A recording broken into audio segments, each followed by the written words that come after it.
ठीक है बच्चों, मैंने क्या बोला कि मैंने a को x से रिप्लेस कर दिया और उसके बाद क्या किया, मैंने x को a पुट किया। तो x को a पुट करने से हमें क्या मिला, R1 एंड R2 आइडेंटिकल, जिससे डिटर्मिनेंट का वैल्यू 0 मिल गया। तो मैं क्या बोल सकता हूं, x minus B is the factor of delta. x minus B क्या होगा, इस डेल्टा का फैक्टर होगा। अब मैंने a को x बोला है, ठीक है, तो वेरिएबल को के नाम को चेंज करने से तो प्रॉपर्टी चेंज होगी नहीं। तो x माइनस बी, x की जगह सॉरी b रिप्लेस कर दिया, तो हमें क्या मिल गया, इस डिटर्मिनेंट का वैल्यू 0 मिल गया। तो मैंने x को क्या बोला है, a को क्या बोला x, ठीक है, तो हमें क्या मिला, x minus B. x minus B is the factor of this delta. तो अगर मैंने फिर x को a बोल दिया तो a माइनस बी क्या हो जाएगा, इस डेल्टा का एक फैक्टर हो जाएगा।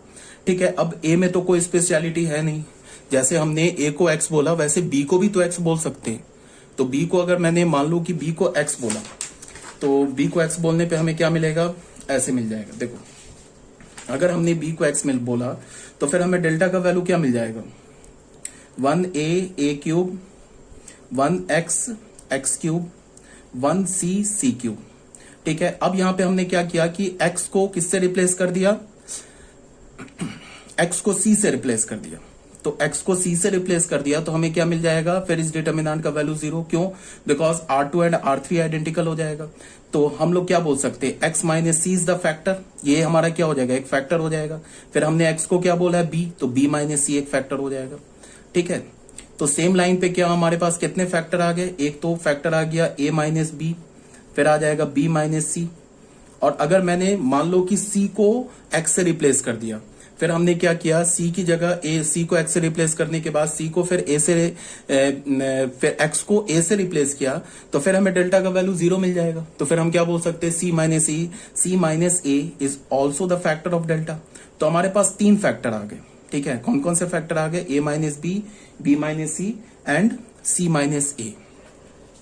अब बच्चों क्या है कि ये जो हमारे पास डिटर्मिनेंट है, इसको देखो ध्यान से। ये जो डिटर्मिनेंट है ना, इस डिटर्मिनेंट को तुम देखो ध्यान से। इसके डायगोनल को तुम मल्टीप्लाई करोगे ना, 1b एंड c क्यूब को, इसको तुम मल्टीप्लाई करोगे तो ये एक 4 डिग्री का पॉलिनोमियल एक्सप्रेशन मिलेगा। कितने डिग्री का, 4 डिग्री का। क्यों, b इंटू सी क्यूब, b इंटू सी क्यूब, b पे पावर क्या 1, c क्यूब पे पावर क्या 3। तो रिजल्टेंट ये एक 4 डिग्री का पॉलिनोमियल एक्सप्रेशन मिलेगा। तो लेफ्ट हैंड साइड पे तो हमारे पास 3 फैक्टर मिले, a minus B, B minus C, C minus A. अगर मैं इसको मल्टीप्लाई करूं तो ये तो एक क्यूबिक एक्सप्रेशन होगा। ठीक है, तो इसका क्या मतलब है, एक लीनियर फैक्टर हमें और चाहिए। अब उस लीनियर फैक्टर को हम कैसे खोजेंगे, उसके लिए हम क्या करेंगे कि इस डिटर्मिनेंट को तुम पहले देखो। ये जो डिटर्मिनेंट है ना, ये एबीसी में सिमेट्रिक है। ठीक है, एक की जगह बी डाल दो, बी की जगह सी डाल दो, तो डिटर्मिनेंट चेंज नहीं होगा। ये क्या हमारा एबीसी में सिमेट्रिक। तो जो हमारा फोर्थ फैक्टर होगा, वो फोर्थ फैक्टर भी एबीसी में सिमेट्रिक होगा। सबसे पहली बात की जो फोर्थ फैक्टर होगा वो हमारा लीनियर होगा। क्यों, बिकॉज हमारे पास 3 फैक्टर ऑलरेडी मिल चुका है, ए minus B, B minus C, C minus सी। तो तीनों को मल्टीप्लाई करेंगे तो क्यूबिक होगा। इस डिटर्मिनेंट को इवेल्युएट करेंगे तो एक 4 डिग्री का पॉलिनोमियल एक्सप्रेशन मिलेगा। जैसे ये एबीसी है ना, ये तुम्हें जस्ट लाइक देखने में कांस्टेंट लग रहा है, बट अगर तुम a को x से रिप्लेस कर दो, b को y से रिप्लेस कर दो, z को तुम c को z से रिप्लेस कर दो, तो ये हमें क्या मिलेगा, ये 4 डिग्री का पॉलिनोमियल एक्सप्रेशन। तो मैंने क्या बोला कि ये 4 डिग्री का पॉलिनोमियल एक्सप्रेशन है और हमारे पास अभी सिर्फ 3 डिग्री का पॉलिनोमियल एक्सप्रेशन मिला है। इसका मतलब एक फोर्थ फैक्टर और भी होगा, बट वो फोर्थ फैक्टर जो होगा हमारा, वो क्या होगा, एक लीनियर फैक्टर होगा। और फिर दूसरी बात क्या है कि ये डिटर्मिनेंट एबीसी में सिमेट्रिक है, तो वो जो लीनियर फैक्टर होगा वो भी एबीसी में सिमेट्रिक होना चाहिए। ठीक है, तो जैसे देखो ये 3 फैक्टर भी एबीसी में सिमेट्रिक है, तो फोर्थ फैक्टर भी क्या होगा, एबीसी में सिमेट्रिक होगा। तो हम उस फोर्थ फैक्टर को कैसे लिख सकते हैं, a प्लस बी प्लस सी। ये जो हमारा फैक्टर है ना, ये भी एबीसी में सिमेट्रिक है। ऐसे नहीं लिख सकते हैं a प्लस 2b प्लस सी, ऐसे लिखेंगे गलत हो जाएगा। क्यों, बिकॉज ये एबीसी में सिमेट्रिक नहीं है। तो हम उस फोर्थ फैक्टर को कैसे लिखेंगे, a plus B plus C. ठीक है, ये एबीसी में सिमेट्रिक है। अब क्या हो जाएगा कि ये जो हमारा डिटर्मिनेंट है डेल्टा, वो क्या हो जाएगा, 1a cube, 1b B cube, 1c C cube. 3 factor हमें क्या मिल गया है, a minus B, B minus C, C minus C. ऐसे 3 फैक्टर मिल गया, b minus C, C minus C. ये भी एबीसी में सिमेट्रिक है। फोर्थ फैक्टर मैंने क्या बोल दिया, a plus B plus C. ठीक है, अब ये क्या हो गया, ये 4 डिग्री का पॉलिनोमियल एक्सप्रेशन हो गया। बट तुम ऐसे भी देखो, हमारा जो एक फैक्टर कांस्टेंट भी हो सकता है, कांस्टेंट को मल्टीप्लाई करने से डिग्री तो नहीं बढ़ जाएगी, तो एक कांस्टेंट भी फैक्टर हो सकता है। तो उस कांस्टेंट फैक्टर को हमने क्या बोल दिया, लैम्डा, ऐसे बोल दिया, ऐसे रख दिया। अब क्या हो गया कि ये जो लेफ्ट हैंड साइड में है और जो ये राइट हैंड साइड में, ये टोटल क्या, एक आइडेंटिटी है, ये आइडेंटिटी है ना। तो मैं अगर एबीसी का वैल्यू यहां पे कुछ पुट करूं और यहां सेम एबीसी का वैल्यू यहां पुट करूं, तो ये तो इक्वल ही होगा, because it is an identity, identity है तो ये इक्वल होगा। तो हमारा टारगेट क्या है कि इस लैम्डा का वैल्यू निकालना है। तो लैम्डा का वैल्यू कैसे निकालेंगे, सिंपल है, तुम एबीसी का कोई सिंपल सा वैल्यू रख लो, ऐसा वैल्यू रखो जिससे लेफ्ट हैंड साइड और राइट हैंड साइड इक्वल ना हो, मतलब जीरो ना हो। अगर जीरो होगा, मान लो तुमने ए का वैल्यू 1 रख लिया और बी का वैल्यू भी 1 रख लिया, तो यहां से ये भी 0 मिल जाएगा, ये भी 0 मिल जाएगा। तो 0 = 0 पे लैम्डा की वैल्यू नहीं मिलेगी। तो हमें कैसा वैल्यू रखना है जिससे लेफ्ट हैंड साइड और राइट हैंड साइड ये 0 ना हो।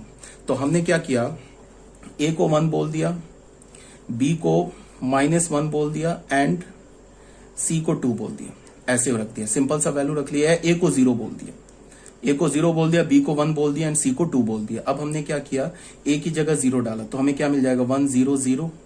बी की जगह हमने 1 बोला तो 1 1 1, और सी की जगह 2 डाला तो 2 1 2 2, ऐसे मिल गया। यही सेम काम हम यहाँ भी करेंगे। लैम्डा यहाँ रखा, ए को हमने 0 बोला है तो 0, बी को हमने 1 बोला है तो 0 -1, बी को फिर क्या बोला 1, सी को क्या बोला 2, और यहाँ से सी क्या हो जाएगा 2 -0, और ये क्या हो जाएगा a + b + c, 0 + 1 + 2, तो ये 3 हो गया। ठीक है, अब इस डिटरमिनेंट में हमें क्या दिख रहा है, फर्स्ट रो में 2 0 है, तो हमने फर्स्ट रो से इसे एक्सपेंड कर दिया, तो ये चला जाएगा। तो हमें यहाँ क्या मिलेगा, 1 1 एंड 2 2। अब लेकिन बच्चों प्रॉब्लम क्या हो गया कि यहां से हमें क्या मिल गया, सॉरी दिस इज 2, तो this is 2 cube, sorry this is 2 cube. यहां से ये लैम्डा हो गया, यहां से ये वैल्यू क्या हो गई -1, यहां से क्या हो गई ये -1, यहां से क्या हो गया 6। ठीक है, तो 8 - 2 = लैम्डा, और ये क्या मिल गया हमें 6। तो यहां से हमें लैम्डा की वैल्यू क्या मिल गई 1। तो इसी डिटरमिनेंट को हमें इवेलुएट करना था ना, डेल्टा। तो डेल्टा में लैम्डा की वैल्यू डाल दो, a³ 1 b³ और ये क्या हो गया 1 c³ लैम्डा की वैल्यू तो 1 हो गई, तो ये क्या हमें मिल गया a - b, b - c and c - a and a + b + c, जो हमें प्रूफ करना था या हमें जो फाइंड आउट करना था, ऐसे आ गया। ठीक है, तो आई थिंक यहां तक कोई प्रॉब्लम नहीं होनी चाहिए आपको। ओके, अब बच्चों क्या करना हमें, अब बच्चों देखो यहां पे ध्यान से, तो यही काम हमने यहां पे किया है। यहां पे मैंने क्या बोला है कि x - b इसका एक फैक्टर हो गया, तो a - b इसका फैक्टर हो गया। Similarly b - c, c - a is also the factor of delta. तो हमें क्या मिला, a - b, b - c, c - a is the factor of delta. As delta is a 4-degree polynomial expression in ABC, so a + b + c is also one of the factor of delta. a + b + c भी इसका एक factor होना चाहिए। क्यों a + 2b + 3c क्यों नहीं होगा, because ABC में ये डिटरमिनेंट सिमेट्रिक है, तो इसका जो फैक्टर होगा वो भी एबीसी में सिमेट्रिक होगा, पहली बात। दूसरी बात क्या है कि वो फैक्टर लीनियर भी होना चाहिए। तो हम a² + b² + c² नहीं बोल सकते। अगर हमने a² + b² + c² बोल दिया तो फिर गड़बड़ हो जाएगा। क्यों गड़बड़ हो जाएगा, बिकॉज फिर पॉलिनोमियल क्या आ जाएगा, 5 डिग्री का आ जाएगा polynomial. But left hand side में क्या हमारे पास, अगर तुम डायगोनल को मल्टीप्लाई करोगे तो 4 डिग्री का पॉलिनोमियल इक्वेशन है, तो वो भी गड़बड़ हो जाएगा। तो हमें क्या चाहिए, 1 डिग्री का लीनियर फैक्टर चाहिए। तो हमने उसे क्या बोला, a + b + c, तो हमें 4 डिग्री का पॉलिनोमियल इक्वेशन मिल गया, a - b, b - c, c - a, a + b + c। अब एक कांस्टेंट भी फैक्टर हो सकता है, तो कांस्टेंट को हमने लैम्डा बोल दिया। अब लैम्डा का वैल्यू हमने कैसे निकाला, हमने a b c का कोई सिंपल सा वैल्यू रख दिया जिससे लेफ्ट हैंड साइड और राइट हैंड साइड 0 ना हो, वहां से लैम्डा की वैल्यू मिल गई। फिर लैम्डा को फाइनली हमने पुट कर दिया, तो डिटरमिनेंट कंप्लीटली इवेलुएट हो गया। ये हमारा था फैक्टर थ्योरम से निकालना। ठीक है, फैक्टर थ्योरम से हम डिटरमिनेंट को कैसे इवेलुएट करेंगे। अब एक क्वेश्चन से क्लियर तो होगा नहीं, तो ये वही किया हुआ है, इवेल्युएशन देख लेना। अब एक दूसरा क्वेश्चन हमने लिया, सेम है, यहाँ देखो लैम्डा का वैल्यू हमने 1 निकाला है। अब आ जाओ बच्चों क्वेश्चन नंबर 2 में, without expanding evaluate the determinant. इस डिटरमिनेंट को हमें फाइंड आउट करना बिना एक्सपेंड किए हुए। सेम चीज है। अब तुम क्या करो, तुम ऐसे देखो, सबसे पहले अब देखो शॉर्टकट क्या है, तुम पहले डायगोनल को मल्टीप्लाई करो तो 20 बीसी स्क्वायर क्या है 3 डिग्री है पहली बात, तो 3 डिग्री है इसका मतलब हमें 3 लीनियर फैक्टर चाहिए। ठीक है, अब ये देखो ये डिटर्मिनेंट एबीसी में सिमेट्रिक है तो इसका मतलब इसका फैक्टर भी एबीसी में सिमेट्रिक होगा। अब तुम यहां देखो तुमने एक ही जगह बी पुट किया तो हमें क्या मिल जाएगा 0, इसका क्या मतलब होगा एक ही जगह हमने बी पुट किया तो बी माइनस ए इसका एक फैक्टर हो जाएगा। सिमिलरली या ए बी माइनस ए बोलो या ए माइनस बी बोलो कोई प्रॉब्लम नहीं है, माइनस कॉमन लोगे तो बी माइनस ए माइनस बी हो जाएगा, माइनस कॉमन आ जाएगा वो कांस्टेंट के साथ मिल जाएगा। ठीक है, तो a माइनस बी एक फैक्टर हो गया, दूसरा फैक्टर क्या हो जाएगा b की जगह c डालोगे तो b माइनस सी फैक्टर हो जाएगा, फिर c की जगह a डालोगे फिर ये डिटर्मिनेंट का वैल्यू 0 तो c माइनस ए फैक्टर हो जाएगा। तो 3 फैक्टर हमें मिल गया a minus B minus C c minus A, और 3 फैक्टर का जो तुम मल्टीप्लाई करोगे तो वो 3 डिग्री का पॉलिनोमियल एक्सप्रेशन मिलेगा। डिटर्मिनेंट जो है ये भी 3 डिग्री का पॉलिनोमियल एक्सप्रेशन है, इसका मतलब फोर्थ फैक्टर निकालने की हमें जरूरत नहीं है, जो फोर्थ फैक्टर होगा वो कांस्टेंट होगा, उसको हमने लैम्डा बोल दिया। ठीक है, यही बात बताया जा रहा है, put a is equal to B, C1 C2 identical, delta 0, a minus B एक फैक्टर हो गया। फिर हमने क्या किया b similarly b minus C minus A is also the factor of delta. ठीक है, यहाँ पे क्या बोला जा रहा है, also the product of the principal diagonal term is BC square which is a third degree expression, third degree expression है, therefore delta is of third degree expression in ABC, delta जो हमारा एबीसी में third degree का expression है। तो since a minus B minus C minus A are factor of delta, ये तो factor है, therefore a minus B minus C minus A is a third degree factor of delta, ये third degree है, therefore there can not be any factor of delta in terms of ABC. अब ABC में हमें कोई चौथा factor नहीं मिल सकता, a minus B minus C minus A ये तो हमारा फैक्टर हो गया, जो नेक्स्ट फोर्थ फैक्टर होगा वो कांस्टेंट हो सकता है। Thus, there cannot be any factor of delta in terms of ABC.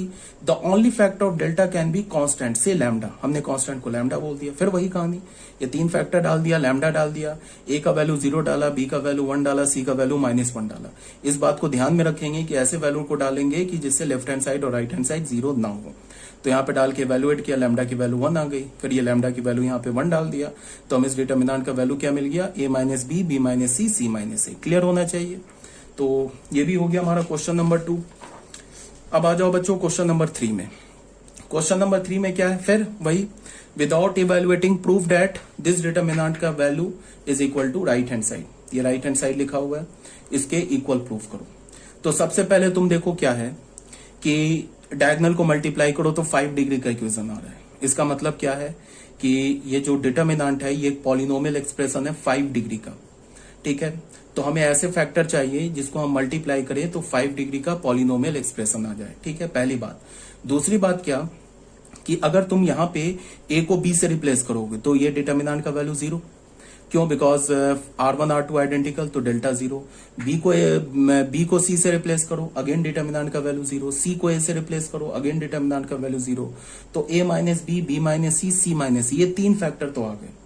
ठीक है, clearly a minus b minus c and c minus a is the factor of the determinant on left hand side. Also the determinant is symmetric expression of 6 degree. ये एक symmetric expression है determinant, मतलब क्या है, a b c को आपस में interchange करोगे तो determinant का वैल्यू चेंज नहीं होगा। So the only 2 degree symmetric factor left is, अब यहाँ पे ये बात समझने वाली बात है, तो हमें 3 डिग्री का फैक्टर तो मिल गया, a minus B minus C minus A, ये तो 3 डिग्री का फैक्टर मिल गया, मल्टीप्लाई करोगे 3 डिग्री का फैक्टर हो जाएगा। बट ये डिटर्मिनेंट तो 5 डिग्री का है, डायगोनल को मल्टीप्लाई करो तो इसका मतलब क्या है कि 2 डिग्री का हमें सिमेट्रिक फैक्टर और चाहिए। ठीक है, समझ रहे हो ना बात को, 2 डिग्री का सिमेट्रिक फैक्टर हमें और चाहिए। तो 2 डिग्री के सिमेट्रिक फैक्टर को मैं कैसे लिखूंगा, एक तो अगर मैं किसी स्टूडेंट से बोलूं कि 2 डिग्री का सिमेट्रिक फैक्टर बताओ, तो एक बच्चा बोलेगा कि a square B square C square, ये भी 2 डिग्री का सिमेट्रिक फैक्टर है, a b c को आपस में इंटरचेंज करो वैल्यू सेम रहेगा।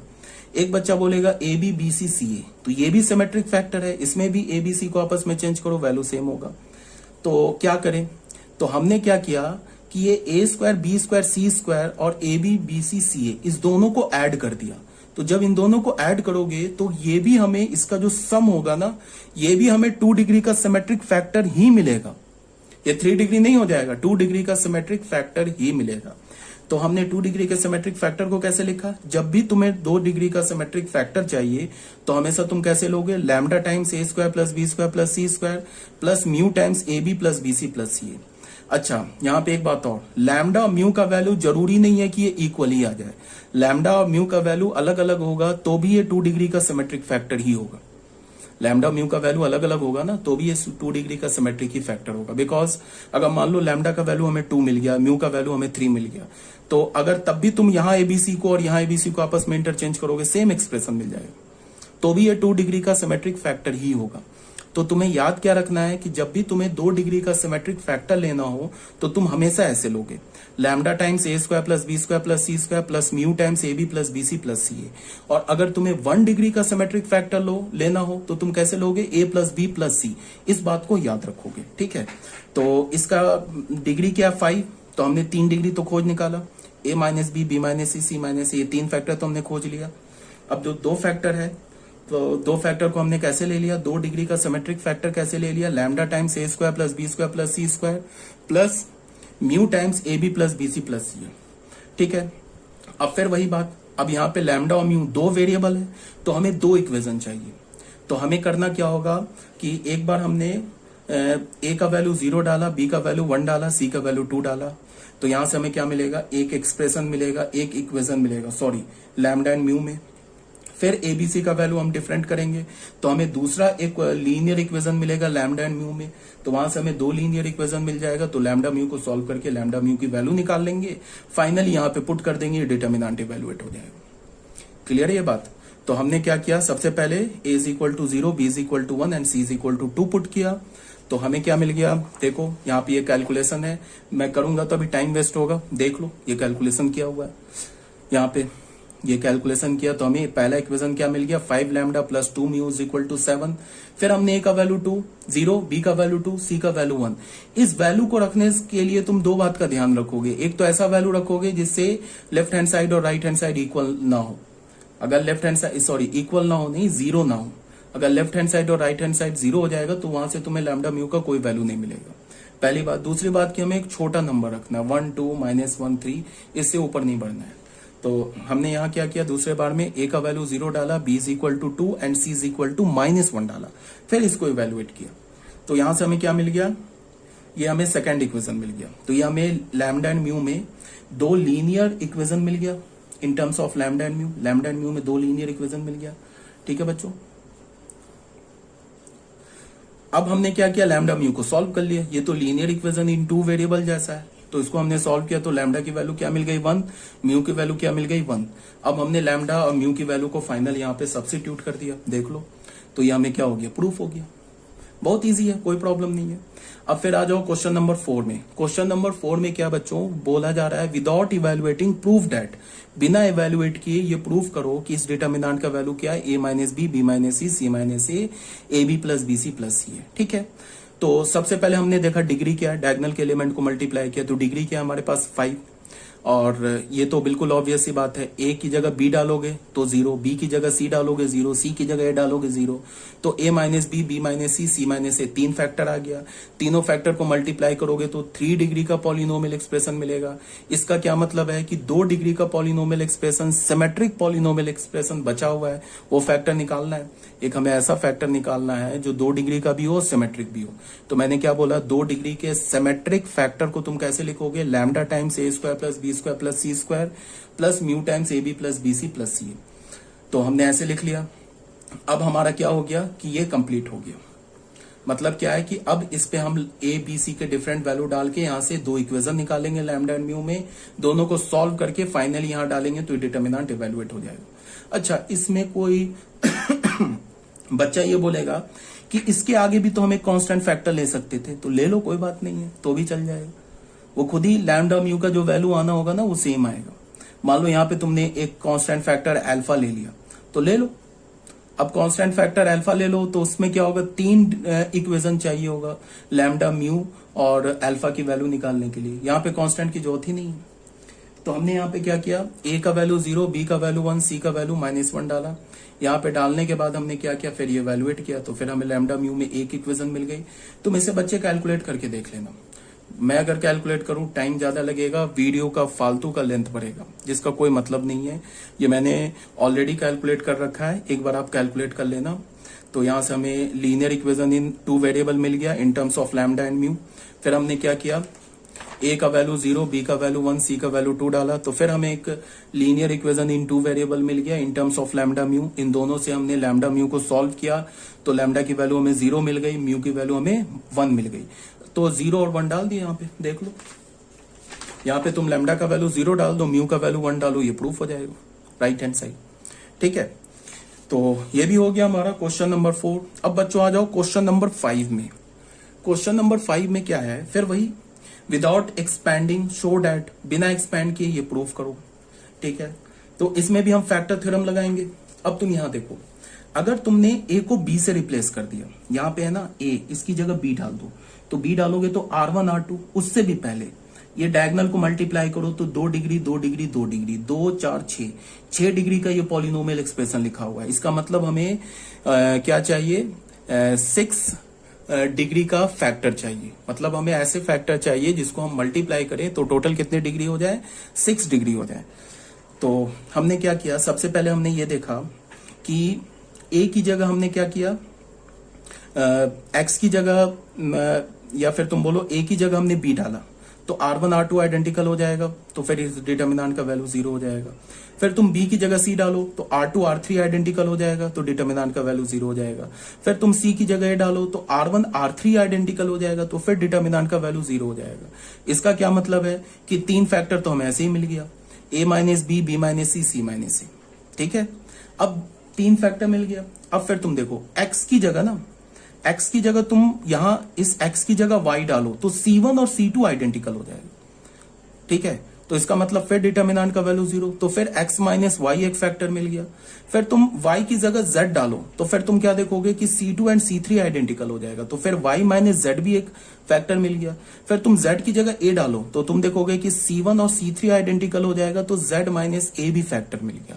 तो हमें टोटल कितने फैक्टर्स मिल गए, 6 फैक्टर्स मिल गए, a minus B, B minus C, C minus A, X minus Y, Y minus Z, Z minus X, ये 6 फैक्टर मिल गए। ठीक है, तो हमने क्या किया, फिर वही चीज यहाँ पे देखो, इसको एक बार मैं रीड कर देता हूं। यहाँ पे क्या बोला जा रहा है कि similarly b minus c, c minus a, x minus y, y minus z and z minus x is the factor of delta. The product of the diagonal element of delta is ये है diagonal element का product which is a 6 degree expression. Therefore delta can have 6 linear factor. delta में क्या हो सकते हैं, maximum 6 linear factor हो सकते हैं। Thus there cannot be any other factor of delta except a constant lambda c. अब यहाँ पे क्या होगा, 6 डिग्री का तो हमें फैक्टर मिल ही गया, हमें 6 लीनियर फैक्टर मिल गए ना, उसको मल्टीप्लाई करोगे तो 6 डिग्री का हमें फैक्टर मिल जाएगा। तो अब ABC XYZ में अब कोई फैक्टर नहीं मिलेगा। अब जो हमारा फैक्टर होगा वो क्या होगा, कांस्टेंट होगा। उसको हमने क्या बोल दिया, लैम्डा बोल दिया। तो lambda times A minus B, B minus C, ऐसे लिख लिया हमने। अब फिर वही बात, एक पैरामीटर है हमारे पास लैम्डा, एक ही पैरामीटर नहीं, सॉरी कांस्टेंट है लैम्डा, तो हमें इसका वैल्यू निकालना है। तो उसके लिए हमने क्या किया, A B C X Y Z का हमने कोई छोटा छोटा वैल्यू डाल दिया। बस इस बात को ध्यान में रखा कि लेफ्ट हैंड साइड और राइट हैंड साइड 0 ना हो। तो in order to find the value of lambda we give some values of A B C X Y Z such that the two side do not vanish together, दोनों side vanish नहीं हो जाए। बच्चे एक बात को ध्यान में रखो, ये आइडेंटिटी है, आइडेंटिटी। तो ABC का जो वैल्यू यहां डालोगे, ABC का जो वैल्यू यहां डालोगे, तो लेफ्ट हैंड साइड और right hand side identical equal ही होगा। तो हमने क्या किया, यहां से वैल्यू डाल दिया। ठीक है, ये ABC XYZ। अब तुम हो सके कि कोई बोलेगा कि A का वैल्यू 0 डाला तो B का भी वैल्यू 0 डाल देते। तो जहां तुमने अब A और B का वैल्यू 0 डाला, लेफ्ट हैंड साइड भी हमारा 0 हो जाएगा, राइट हैंड साइड भी 0 हो जाएगा, तो फिर लैम्डा की वैल्यू नहीं मिलेगी हमें। ठीक है, तो हमने एक को 0 रखा, बाकी को देखो -1 रखा, 1 रखा, फिर यहां भी 1 रखा, फिर Y 0 डाल दिया, Z 1 डाल दिया। बस ध्यान में रखा कि ये वैनिश ना हो। तो यहां से हमने इसको डाला, फिर इसको कैलकुलेट किया, यहां से लैम्डा की वैल्यू निकाल ली। तो लैम्डा की वैल्यू हमें क्या मिल गई, 2, और लैम्डा की वैल्यू 2 मिल गई, तो यहाँ हमने 2 वैल्यू डाल दिया। तो जो हमें प्रूफ करना है वो हमें प्रूफ हो गया। देख लो, यही करना था ना प्रूफ, तो ये प्रूफ हो गया। ठीक है, बहुत सिंपल है ये फैक्टर थ्योरम, इसमें कहीं कोई कंफ्यूजन नहीं होनी चाहिए, बहुत ही सिंपल सा बात है। एक क्वेश्चन और देख लेते हैं। विदाउट एक्सपैंडिंग प्रूफ डैट, बिना एक्सपैंड किए इसे प्रूफ करो। ठीक है, ये नहीं कहीं बोला है यूजिंग फैक्टर थ्योरम। अब ध्यान दो, अब बच्चे तुम ऐसे भी समझ सकते हो ना, जैसे तुम इसको ऐसे देखो, अगर बोल रहे हैं ना विदाउट एक्सपेंडिंग, तो अगर मान लो कि ये राइट हैंड साइड नहीं गिवन होता, बोलता कि इस डिटर्मिनेंट का वैल्यू फाइंड आउट करो विदाउट एक्सपेंडिंग, तब हमें करना क्या होता, थोड़ा दिमाग लगता हमें। तब विदाउट एक्सपेंडिंग बोलता तो या तो हम इसमें कोई डिटर्मिनेंट की प्रॉपर्टी लगा के क्या कर लेते, इसको इवेलुएट कर लेते, या तो फैक्टर थ्योरम में थोड़ा दिमाग लगता। बट हमारे पास राइट हैंड साइड तो गिवन ही है, तो यहां इसी को देख के हम बोल सकते हैं कि अगर हम ए की जगह ना माइनस बी रिप्लेस कर दे तो ये डिटर्मिनेंट का वैल्यू 0 हो जाएगा। तभी तो a प्लस बी इसका फैक्टर है। और b की जगह ना हम लोग क्या कर दे, माइनस सी रिप्लेस कर दे, b की जगह माइनस सी रिप्लेस कर दे तो भी इस डिटर्मिनेंट का वैल्यू 0 हो जाएगा। तभी तो b प्लस सी इसका फैक्टर है। और c की जगह माइनस से रिप्लेस कर दे तो भी इस डिटर्मिनेंट का वैल्यू 0 हो जाएगा, बिकॉज c प्लस ए इसका फैक्टर है। अगर ये नहीं गिवन होता तब तो हमें सोचना पड़ता कि अगर हम b की जगह माइनस से रिप्लेस करें, तब हमें दिमाग लगाना होता कि इसका वैल्यू 0 आ रहा है या नहीं आ रहा है। ये तो गिवन ही है a प्लस बी फैक्टर, तो b की जगह माइनस से डाल दो, 100% 0 होना है। ठीक है, तो हमने यहाँ पे डेल्टा ऐसे मान लिया लेफ्ट हैंड साइड को। उसके बाद डायगोनल को तो मल्टीप्लाई करोगे तो हमें 3 डिग्री का क्या मिलेगा, पॉलिनोमियल एक्सप्रेशन। देख लो, मल्टीप्लाई करो, 3 डिग्री टर्म मिल रहा है। इसका मतलब ये जो डिटर्मिनेंट है ये 3 डिग्री का पॉलिनोमियल एक्सप्रेशन है। तो हमें ये 3 फैक्टर चाहिए, ये तो 3 फैक्टर हमारा ऑलरेडी है। ए की जगह हमने माइनस बी रिप्लेस किया, तो ए की जगह देख लो माइनस बी रिप्लेस करने की से, या बी की जगह माइनस ए रिप्लेस करो, या ए की जगह माइनस बी, एक ही बात है। तो हमें क्या मिल गया, डिटर्मिनेंट कैलकुलेट किया, 0 मिल गया। देखो b की जगह हमने माइनस ए रिप्लेस किया, उसके बाद इस डिटर्मिनेंट को कैलकुलेट किया 0, तो हमें क्या पता चल गया, a प्लस बी इसका एक फैक्टर हो गया। Similarly b plus C plus A B इसका एक फैक्टर हो गया। Also determinant is a 3rd degree polynomial in ABC, hence we must have. तो फिर डेल्टा किसके इक्वल होगा, कांस्टेंट टाइम्स ये 3 फैक्टर के इक्वल। अब बचा इस कांस्टेंट का वैल्यू निकालना, तो फिर वही बात, ABC का एक छोटा छोटा वैल्यू डाल ले, left hand side right hand side को इवेलुएट करे, वहां से k का वैल्यू मिल जाएगा। अब उस k के वैल्यू को दोबारा डालेंगे तो डिटर्मिनेंट हमारा कंप्लीटली इवेलुएट हो जाएगा। तो देख लो, हमने यहाँ पे क्या किया, ABC का वैल्यू डाला, वैल्यू डालने से k का वैल्यू हमें क्या मिल गया, 4, k का वैल्यू हमें 4 मिल गया। तो यही तो बोल रहे हैं ना प्रूफ करने के लिए, यही तो है 4, यहां से k का वैल्यू में 4 मिल गया, तो हो गया, इवेलुएट हो गया। ठीक है बच्चे, कोई प्रॉब्लम नहीं यहां तक। और अगर नहीं समझ में आया तो दोबारा पूछ सकते हो, और उसके बाद भी नहीं समझ में आया तो छोड़ दो। मैं ये बोलता हूं कि IIT JEE के लिए हमें स्मार्ट स्टडी करनी होगी।